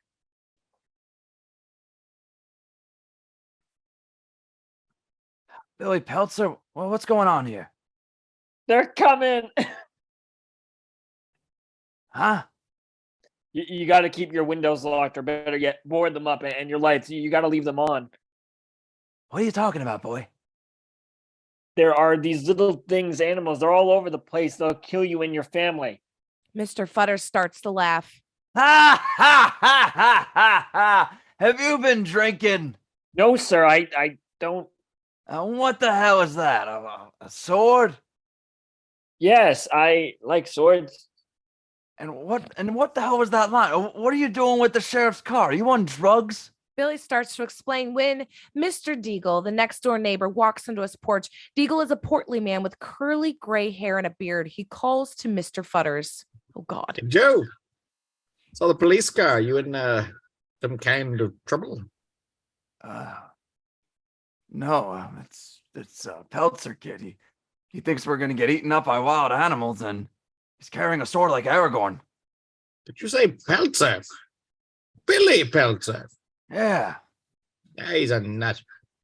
Went crazy in the bank today. Called my wife all kinds of names. You smart ass son of a bitch. If I was 10 years younger, I'd beat the crap out of you. Billy sighs, frustrated. Mrs. Deagle joins her husband on the porch. What's the matter? Oh, it's you. Here to apologize? No, ma'am. I'm trying to save your life. What? The boy went crazy, Dad. He's carrying a sword. I knew he was crazy from the start. Hey, move it, you little mangy mutt. I knew he was crazy from the start. I hope they lock you up. Throw away the key! Mr. Deagle puts his arm around his wife. Come on back inside, dear. Let's finish watching Dallas. Good night, Joe. Good night, Ed. You've got 10 seconds to get the hell out of my yard. Then I'm calling the sheriff, if he isn't looking for you already. He slams the door and goes inside. Billy just stands there, defeated and frustrated. A creature hisses behind Billy. Billy turns. Mogwai leaps at him. Billy raises his sword and swings. He knocks the creature down. He stabs Mogwai. Mogwai dies with a long scream. Billy looks up and sees the pack of creatures moving down Main Street. They have arrived and are looking for food. Many break into the houses across the street. There are some human screams, and the house lights go out. Several creatures come towards Billy. Billy runs to the police car. He opens the door and gets inside. A creature leaps at him. Billy slams the car door. It severs the creature's hand. Several creatures surround the car. Billy hears a familiar voice screaming. He looks out the window. Mrs. Deagle comes running out of her house towards the police car. She's screaming for help. The creature is on her back. Another creature leaps at her. She falls into the snow. Several creatures attack Mrs. Deagle. Her screams fade. So does her life. Billy looks away. More creatures are surrounding the car. They pound against the window. They want in. A scared Billy flips on the police radio. Sheriff, it's Billy Petzler. Can you hear me? Cut to Interior Sheriff's office. Frank plays cards with his brother Gary. Gary is still in his bank security guard uniform. Billy's voice crackles over the radio. Please answer me. It's Billy. Frank grabs the mic. Gary smiles. What's going on, Peltzer? Where's Officer Brent? He was killed by the creatures. What? Where are you? The police car. It's blanketed by creatures trying to get in at Billy. Billy screams into the radio mic. The creatures are all over town, breaking into houses, killing people. We got to get help. The rear window smashes. The creatures start to rip away at the glass. A creature's arm smashes through the passenger window. Billy drops the radio mic. Peltzer! Peltzer! Billy thinks fast. He flips on the siren and flashing roof lights. The creatures are scared of bright lights. They scatter away from the car. Billy starts the engine. It squeals out of the driveway. Cut to Interior Sheriff's office. Peltzer! Peltzer! God damn it! Sounds like you really flipped out this time. Frank stands. He straps on his gun holster. Looks like I'm gonna have to straighten this out myself. Want to go for a ride? Can I drive? Frank reluctantly nods. Gary stands. But Frank, with everybody out, who's gonna be here to answer the emergency phone calls? Gary laughs hard at his joke. They exit the police station. Camera stays behind. In the deserted police station, we hear Frank and Gary get into the car and drive off. Then a telephone rings, and another phone rings, and another. People need help. Cut to Billy, shaking, nervous, behind the wheel of the police car. Outside, the creatures are making their way down Main Street. They are everywhere, on rooftops, front lawns, smashing through windows, breaking into homes. Scattered human screams echo through the night. People are dying. Mogwai is taking over the town. Billy looks through his windshield. Up ahead, he sees Tracy screaming for help for the third window of her home. Billy steers the police car into the driveway. He squeals to a stop. He grabs his sword and gets out of the car. Outside, Billy runs to below Tracy's window. He shouts to her. Tracy, it's me, Billy. Tracy stands in her bedroom. The bedroom door is closed. Locked. The creatures pound against it. They want in. Tracy shouts down to Billy. Billy, these things are all over my house. I'm trapped. There's a ladder beside the garage. Billy runs to the garage side. He reaches down and picks up a rusty aluminum ladder. He puts the ladder up to Tracy's window and climbs to her. Interior Tracy's room, the bedroom door bursts open. Two creatures stand there, growling, hungry. They move to Tracy. She screams. Billy gets to Tracy. He quickly pulls her out of the window. They begin to climb down the ladder. On the ground below, a creature jumps onto the ladder. Tracy is startled. She nearly falls. Billy grabs a better hold of her and he drops his sword. It falls to the ground and lands in the snow. The creature looks up and sees Billy and Tracy a few feet above them. Mogwai begins to climb the ladder, going after them. Billy and Tracy start to climb up the ladder, but the two creatures come out of Tracy's bedroom window. They see Billy and Tracy below. They climb out after them down the ladder. Billy and Tracy are trapped, sandwiched between the creatures. Billy looks down to his sword on the ground, so far away. The creatures are almost upon them. Thinking fast, Billy pulls the ladder back. It sways. He pulls harder. The ladder tilts to the ground, falling. The creatures are thrown to the ground into the deep snow. Billy and Tracy ride the ladder down. The snow breaks their fall. The creatures dig their way out of the snow. They move towards Billy and Tracy. Billy snaps up his sword and jumps to his feet, ready to fight. He keeps one protective arm around Tracy. The creatures surround them, waiting for the right moment to attack. One of the creatures moves forward. Another leaps behind Billy. Billy lunges forward and spears the first creature. He quickly reels around, slicing the other creature in two. Both creatures lie in the snow, dead. Billy turns to the last Mogwai. With two swings of his blade, he kills the creature. Billy wipes the green blood off his sword with his coat sleeve. Breathless, he looks at Tracy. Hair hangs in his eyes, blood down the side of his sweaty, unshaven face. His dark brown eyes stare at Tracy. The transformation from meek bank clerk to sexy hero is complete. You're safe now. He embraces her. They run to the police car and get inside. Interior police car. Billy starts the car. He and Tracy drive off into the night. Interior sheriff's car. Gary drives. Frank sits beside him. Gary flips on the siren and lights and he smiles like a little kid. Frank reaches over and turns off the siren. Gary complains. Come on. I got a headache. But this is an emergency. We gotta warn everybody. The gremlins are coming. Gary laughs. Frank sighs. But when are you gonna make me deputy? When you grow up? Why don't you fire Brent? He's nothing but a drunk. I could do a lot better. They arrive at the outskirts of town. Frank notices something up ahead. He can see the shadows of the creatures crawling on the houses, running across front lawns. Frank motions for Gary to slow down. Something looks weird. Damn, windshield's frozen. Can't see a thing. He sticks his head out the window to look out. Gary continues to drive. Frank turns around from outside back to Gary. So heavy, I can't. A creature leaps onto the car's passenger side. The creature grabs Frank's arm. He tries to shake off the creature. Gary glances over, shocked, horrified. Mogwai takes a huge bite out of Frank's arm. He screams. Gary turns to help him. The police car slides on the ice. It slams into the guardrail, flips over over a ditch and spins to a stop. Cut to Billy's car. Billy drives as fast as possible through the heavy snow. He's headed out of town. Tracy sits beside him. She looks out the window. Outside, the rows of once peaceful, cheerful homes are now the scenes of frenzied horror. People run out of the night screaming for help, only to be dragged to the ground by creatures. Ravaged bodies lie in the snow, frozen. An ambulance is overturned on the roadside. Phone lines are down. Phone lines are town down. That's definitely not correct. The creatures have made their way across town. They now attack the last few houses on the block.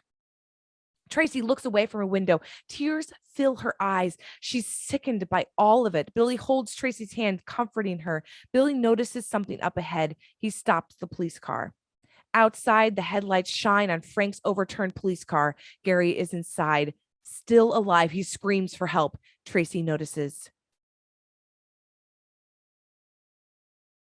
It's Gary. Billy draws his sword. I'll get him out. Billy quickly opens the police car door. He jumps out. Outside, he closes the door. Tracy is safe inside. Billy walks to the sheriff's car. He stays in the safety of the headlight's beam. Billy stops a few feet from the sheriff's car. The passenger side is crushed. The driver's side is barely damaged, save for a dent, jammed door. Gary pounds against the door. He wants out. Billy grabs the car handle. He pulls hard. The door pops open. He pulls Gary out. Gary gets to his feet, and he's okay. He looks inside the car. Billy closes the door. Well, what about my brother? Can we get him out? He's dead. Tears fill Gary's eyes. Billy leads Gary to the car. Come on, just stay in the light. They're afraid of the light. Gary walks. He looks scared, helpless. They get to the police car. Billy opens the door. Interior police car. Gary gets inside. He sees Tracy. His eyes light. Tracy. She smiles, glad to see him alive. They kiss. Gary puts his arm around her. Billy hops into the driver's seat. He rests the sword beside him. He starts the car and continues to drive. Gary gives Tracy another kiss. He needs her comfort. Billy just stares ahead at the snowy road. Cut to Dougal's antique store on the outskirts of town, closed, but the upstairs lights are on. Someone is home. Everything here looks calm, untouched, safe. The police car pulls into the driveway. Inside, Billy turns to Gary and Tracy. We're just outside the town. Doesn't look like the creatures got here yet. Let's go inside and warm up. They exit the police car. Outside, the store's front lights come on. Dory comes to the door. He sees the worn, hollowed faces of Gary and Tracy. He sees the bruised and bloodied Billy. What the hell happened to you? Billy looks at Dory. We need help. Dissolve to interior Dougal's living room later. Dory bandages Billy's calf.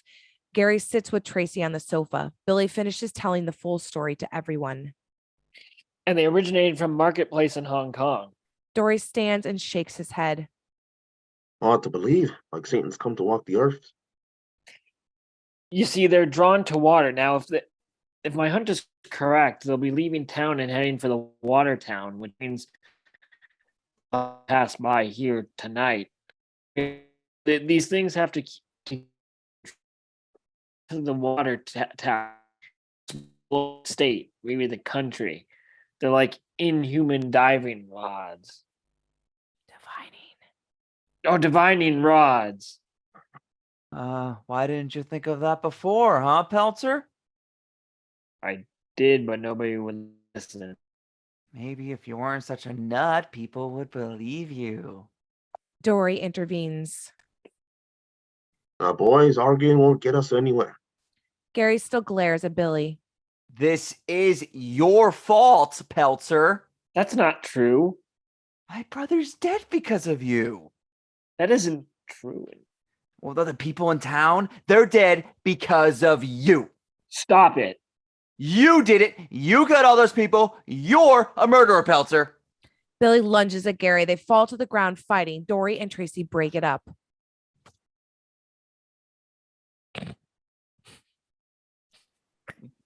We want to stay alive. We have to stick together.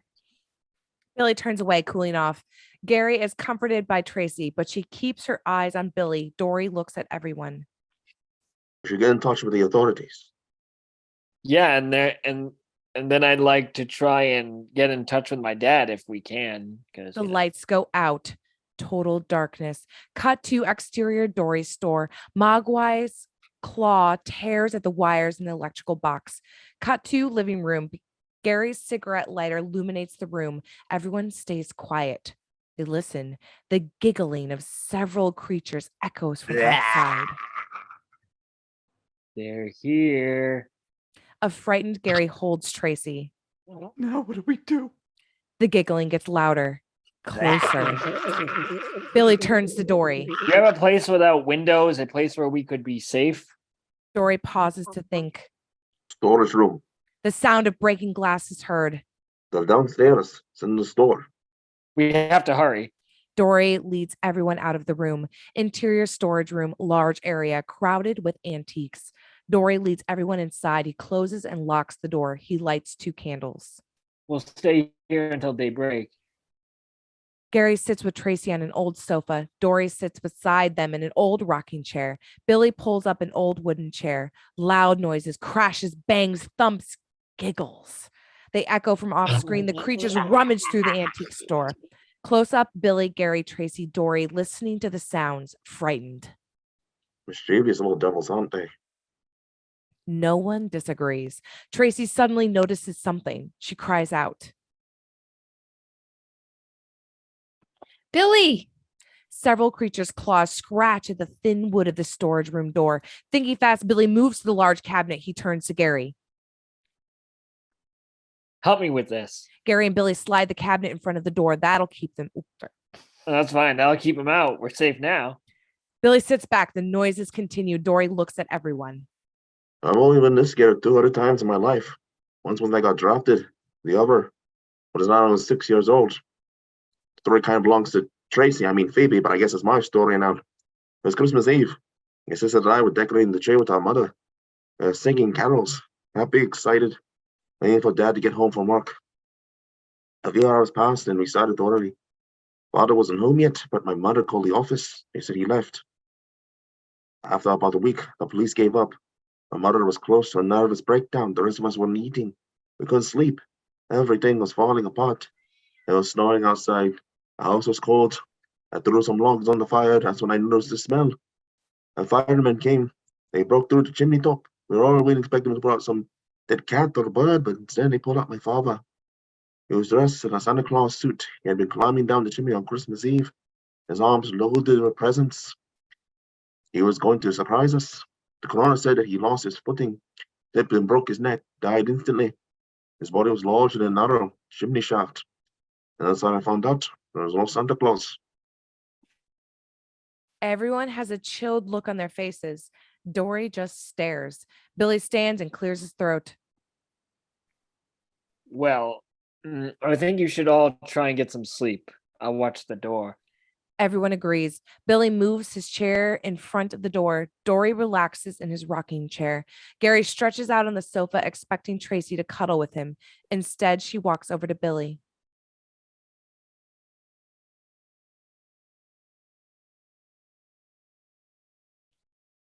Billy! She looks at her. She gives him a comforting smile. I just wanted to say thanks. I mean, if it wasn't for you, I don't know what any of us would have done. Billy smiles. Is it okay if I sleep here on the floor beside you? I'd feel a lot safer. Billy nods. Tracy moves a carpet next to Billy's chair. She lies on the carpet. She closes her eyes. Gary watches from the sofa, jealous. Dory has fallen asleep in his chair. Billy sits, sword in his lap. He guards the door. Sounds still echo from downstairs through the antique store. Close up, Billy. The horror of it all finally hits him. His eyes fill with tears. He cries alone. Fade out, fade in. Billy sleeping in his chair. His hand still holds the sword in his lap. The others are asleep. Billy's hand quivers. The sword drops to the floor. He wakes, startled. He quickly grabs the sword. Everyone else wakes from the sound. Everything's okay. I just dropped my sword. Gary rubs his eyes. What time is it? 9:15. Billy stands. He pushes the wood cabinet from the door. The door is covered with scratches. Billy slowly opens it. The room is bathed with light coming from the window facing the door. Everyone smiles. The light feels good, safe. They exit the storage room. Interior living room destroyed by the creatures. Furniture is overturned. Windows are broken. Curtains are torn. Billy, Dory, Gary, and Tracy enter. Camera follows the four people through the house, into the kitchen, the bedrooms, and hallways. Every room has been destroyed by the creatures. Interior store area, all of the antiques have been smashed or broken by the creatures. Dory is shocked to see his store in this state. Billy walks to the front door. He tries to open it. It's jammed. He pulls hard. Finally, it opens. Outside, a blanket of snow covers everything. It snowed hard last night. 3 feet's worth. Billy turns to Dory. Try the phone, see if we can get help. Dory walks back inside. Gary flips on a transistor radio that has been sitting on the shelf. All major highways and roads are closed. Driving is close to impossible. Also, we're going to be snowbound for the holidays. Dory returns. One's dead. Damn. We're trapped. I think we should get out. Now. How? The nearest town is 15 miles away. I'll walk. In this, you won't get far. Worth a try. And what happens when it gets dark and you're on the road alone? Gary says nothing. No, we have to stick together and fight these things, at least until we get help. Tracy folds her arms. I'm cold. Gary puts his arms around her. She'd rather have Billy's. Hungry. No, there's a McDonald's about a block away. Okay, we'll get something to eat. Then we go to work. Cut to exterior McDonald's later. The police car is parked outside. Many of the restaurant windows are broken. A few deserted cars are in the parking lot. Inside, the creatures have been here. The dead body of an old man is slumped across the table. A half-eaten Big Mac is still in his hands. In a booth sits a dead family, mother, father, boy, and girl. Their food still sits in front of them, untouched. A dead cashier girl lies on the counter. Billy, Tracy, Gary, and Dory sit at a table at the rear of the restaurant, away from the grisly sights. They eat burgers and fries. Gary takes a bite of his burger and nods to Billy. Not bad, Peltzer. I didn't know you could cook. I worked my grill here when I was 16, my first job. Dory looks at Billy. But there'll be other people in town, alive. It's possible, but it's more important to get the creatures. We've got the advantage now. It's daylight. You know where they are, Peltzer? No, but they're all gathered in one place, and the sun rose before they could make it to the water tower, so they must be hollowed up between here and there. The old church? Too many windows, too much light. It's got to be someplace dark, totally dark. How about somebody's garage or tool shed? No, there's too many of them. They need a huge area. Ridge's movie house. Everyone pauses to think. Big place. No windows. Always dark, pitch black. Billy nods to himself. That's the place. Cut to exterior Ridge movie theater, late afternoon. The sun is going down. Walt Disney's Snow White and the Seven Dwarfs is playing. A written sign is posed on the box office window. Tonight's show canceled because of snow. Billy and the others walk to the theater. Gary is carrying a flashlight. Billy turns to him. Used to work here, right? When I was a kid. You're coming in with me. You can show me around. What are you going to do if they're inside? Blow up the theater. Everyone seems puzzled. Billy turns to Gary. This place is some kind of boiler room with a furnace, right? In the basement. I'll use the gas lines as a bomb. The fire will destroy the creatures. Dory looks at Billy. I want to come in with you. You'll need the extra hand. Billy agrees. Well, I'm not staying out here alone. It's getting dark. Billy nods. They all go in together. Okay, just remember, we've got to stick together and keep close to the flashlight. They're scared of the light. Everyone nods. Gary turns on the flashlight. Tracy takes Billy's hand. Gary is jealous. They enter the theater. Interior theater lobby. Gary shines the flashlight. The candy counter has been smashed. All of the candy is gone. The popcorn machine is empty. The soda machine has been emptied and turned on its side. Billy walks to the theater entrance door. He looks into the small window. Interior theater. Countless pairs of green eyes shine in the darkness. The creatures murmur among themselves. Billy whispers to the others. They're inside the theater. The others peer into the window. How do we get to the boiler room? You have to go through the theater. Damn, there's too many of those things. They'll see us. If we could just distract them. Tracy perks up.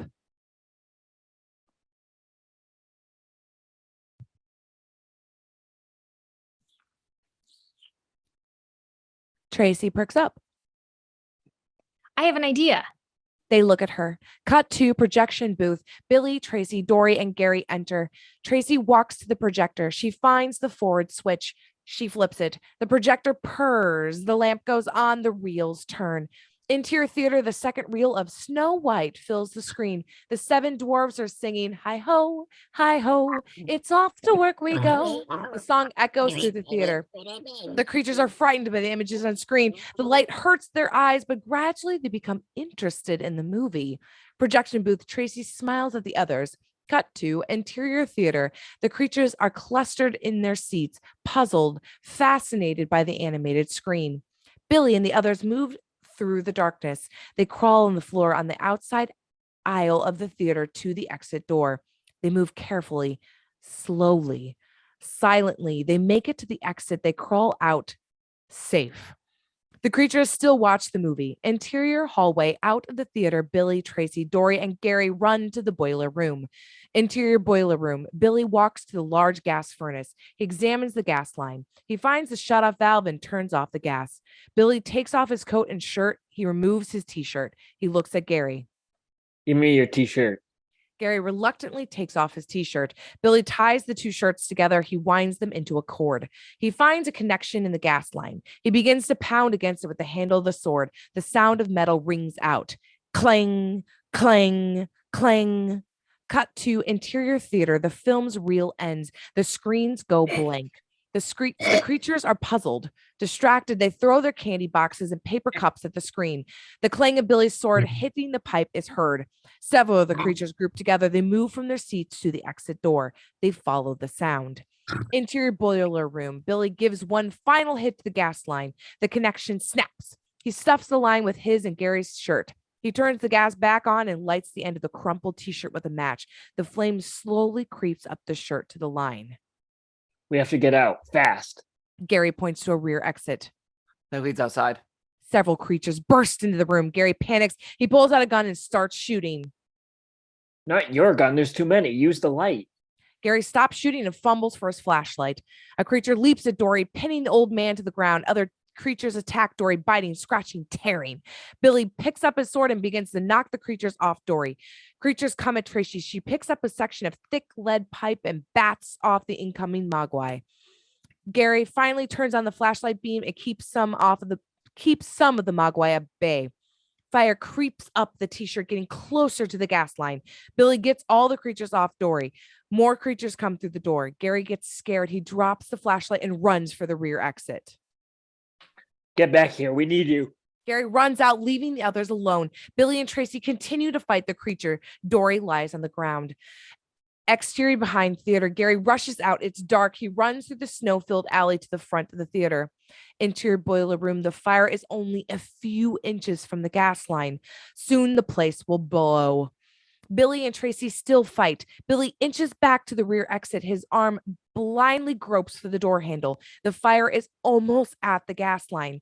Billy's hand reaches the door handle. He opens it. He turns to Tracy. Let's go. Billy picks up Dory's body. Tracy protects him by batting away any oncoming creatures. They hurry out of the boiler room. Interior hallway, Tracy closes the boiler room door, locking the creatures inside. Billy carries Dory's body. He and Tracy run to the exit. Exterior alley behind theater. Tracy and Billy burst through the door. They fall into the snow pile. The theater explodes. Doors flying off, windows break. The entire theater is engulfed in flames. Loud, high-pitched screaming is heard. Creatures are dying. Billy stands up from the snowdrift. He looks at Tracy. She's okay. They look to Dory. His body is covered with scratches and bites. He's dead. Billy picks up Dory's body, carries it to the front of the theater. Tracy follows. Cut to interior theater, tracking shot. Camera moves through the flames. Some creatures scream, burning to death. Others try to avoid the flames. Camera moves to the ceiling. The sprinkler system turns on. Cut to close up Gary, sweating, scared, out of breath. He stands across the street from the theater watching. Billy and Tracy emerge from behind the building. They walk towards Gary. Billy walks up. He's holding Dory's body, who lowers the body to the ground. He glares at Gary. Bastard, you ran out on us, left us alone to die. Billy drops his sword and jumps Gary. They fall to the ground, fighting, punching. Gary knees Billy to the groin. Billy is bent over, catching his wind. Gary snatches the sword and lunges at Billy with the blade. Gary, no! Billy dodges the blade. Gary moves closer to Billy. The sword is inches away from Billy's chest. Gary swings. Billy steps back. The tip of the sword scratches across his chest. Tracy cries out. Gary lunges at him again. Billy is scratched across his stomach. Billy is backed against a building wall. Gary pulls back his sword, ready to spear Billy. A creature leaps out of the darkness and grabs Gary by the throat. Gary screams. He drops the sword. Another creature attacks Gary, followed by another and another. They bring him to the ground. They eat. He dies. Billy quickly picks up the sword before the creatures get to him, and Tracy grabs her hand. They run to the police car. They get inside and lock the doors. Interior police car. Billy and Tracy look across the street. Countless creatures are pouring out of the theater into the night. The police car squeals away into the night.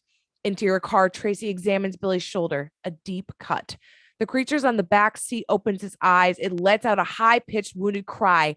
Tracy picks up the sword, ready to kill the creature. Billy stops her. Wait. He looks out the rear window. The pack of creatures are following the police car. Billy looks at the creature in the back seat. It still cries out in that high-pitched scream. Hear that? He's calling his friends for help. They're following us. As he's alive and screaming, they'll come after him. So, We can't kill him. He's our bait. We'll be able to lead them away from the water tower. Just keep an eye on the thing. Make sure it doesn't hurt us. Tracy keeps the sword on the creature. Billy guns the engine and screeches off. He looks to the rearview mirror. The countless green eyes follow. Dissolve to exterior Exxon station later that night. The station is deserted. A clock on the window reads 5:27 a.m. The police car pulls into the station lot. Billy and Tracy get out. They look tired, worn. They've been driving all night.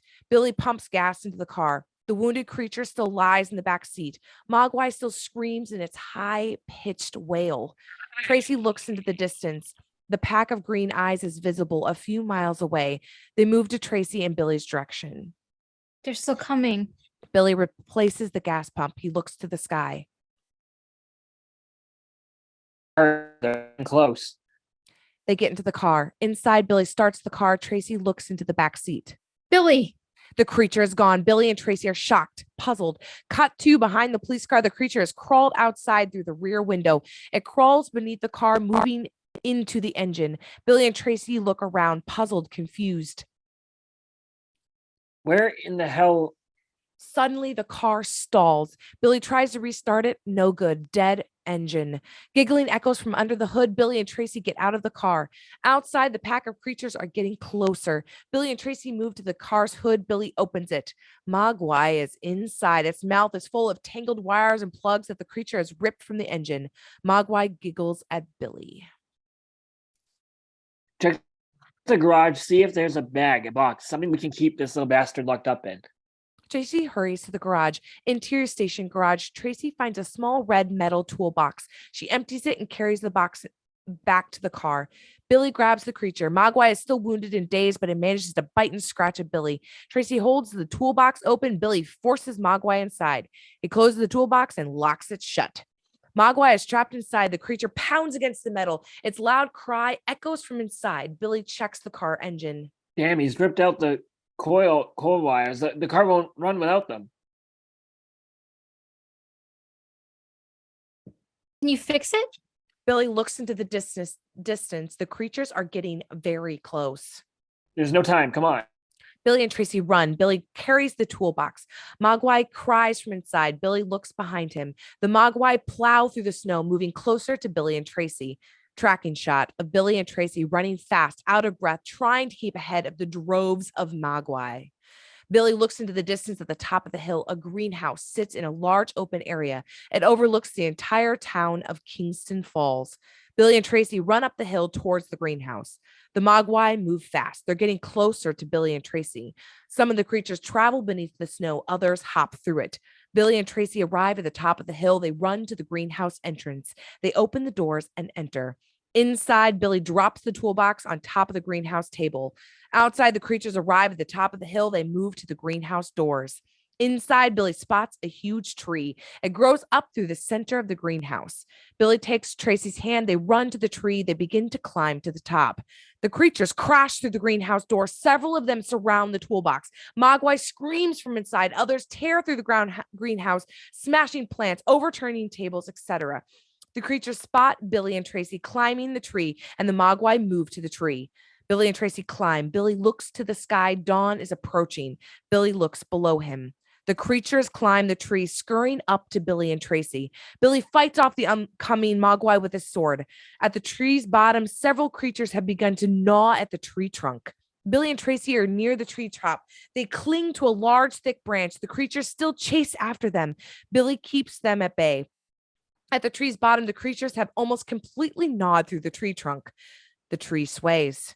The trunk snaps. Billy and Tracy hold tight as the tree falls to the ground. Billy smacks the greenhouse floor, slightly dazed. Tracy lands beside him, unconscious. A few creatures jump at her. Billy stands, knocks the creatures off Tracy. Several creatures attack him. Billy fights, but there are too many. They keep coming, surrounding him. Billy can't keep up with them. Outside, the sun is coming up. The darkness fades. Inside, the creatures still attack. Billy tries to fight. A creature grabs his wounded leg. Billy cries out in pain. Another creature rips at his arm. Billy drops the sword. He's finished. He falls to the ground beside Tracy. A hungry creature surrounds Billy. Weak, defeated, Billy closes his eyes. He finally gives up. The sun rises. The creatures move to finish off Billy. Suddenly, they stop. They become weak. Bright sunlight shines into the greenhouse. The creatures try to run, nowhere to hide. Billy opens his eyes. He watches. The sun shines brighter. Sweat pours from the creatures' bodies. They cry out in pain, unearthly screams. Their bodies start to smolder. Cracks appear on their skin. The creatures begin to melt like candles. Billy watches in horror. Their bodies collapse to the ground. They become mounds of unrecognizable liquid. Their screams fade, die out. Billy gets to his feet. He looks around. All that remains are pools of smoldering liquid. The nightmare is over. Mogwai is dead. Billy takes a breath. Cuts, bites, scratches. They cover his body. He looks down at Tracy. Billy kneels, resting her head and shoulders in his lap. She opens her eyes. She gives him a weak smile to Billy. He lightly kisses her on the lips. He holds her tight. He helps Tracy to her feet. He picks up his sword. Billy and Tracy exit the greenhouse. Outside, Billy and Tracy stand in the snow. They look out over Kingston Fall, now a ghost town. Billy looks at his sword. He pulls back and throws the sword. It flips through the air and lands several feet away, speared upright in the snow. Billy collapses in the snow, exhausted. Tracy kneels beside them. Close up, Billy's face, lying in the snow, unconscious, hard, lonely, worn, the face of a warrior, the face of a hero. Dissolved to close up, Rand Peltzer, a pensive, tired look covers his face. Camera pulls back. We're inside a hospital room. Rand sits in a chair across the room from Billy. He lies in bed. His wounds are bandaged. An IV needle is in his arm. Billy opens his eyes. They focus on Rand. Dad. Rand smiles. He embraces his son. It's okay, Billy. It's over. Billy holds his father tightly. How's Tracy? Fine. She's in a room of her own. You can see her tomorrow. Billy nods. Suddenly, Billy's head pops up. His eyes are wide. Hysterical, his shocked expression covers his face. Oh my God, no, no. Billy, what is it? The toolbox, it's locked. I didn't open it. It's dark inside.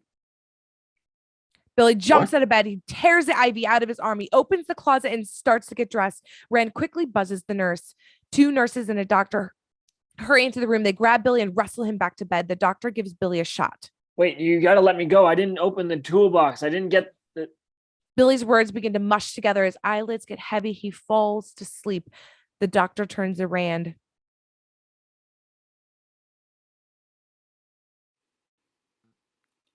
He'll be okay. He's still in shock.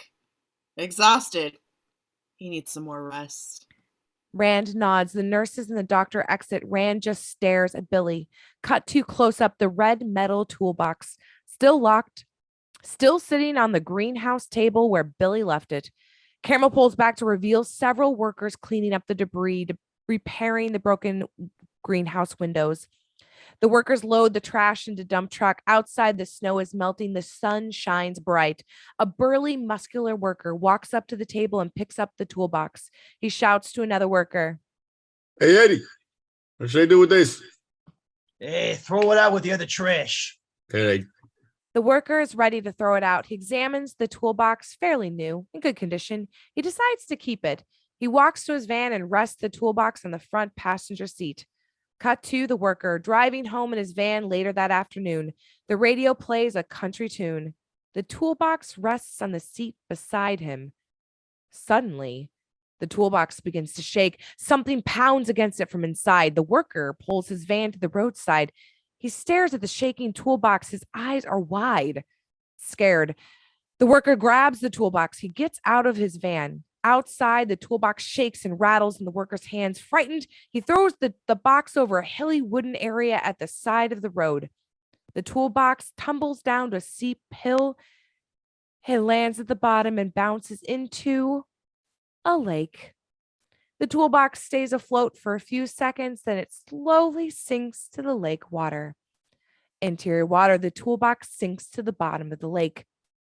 Mogwai's giggle fills the soundtrack. Credits roll. The end. I just want to give a huge round of applause to Mary. That was a lot. You did an amazing job. Everyone did an amazing job on this incredibly disturbing version of Gremlins. Thank God for rewrites. That's all I'm saying. Anyway,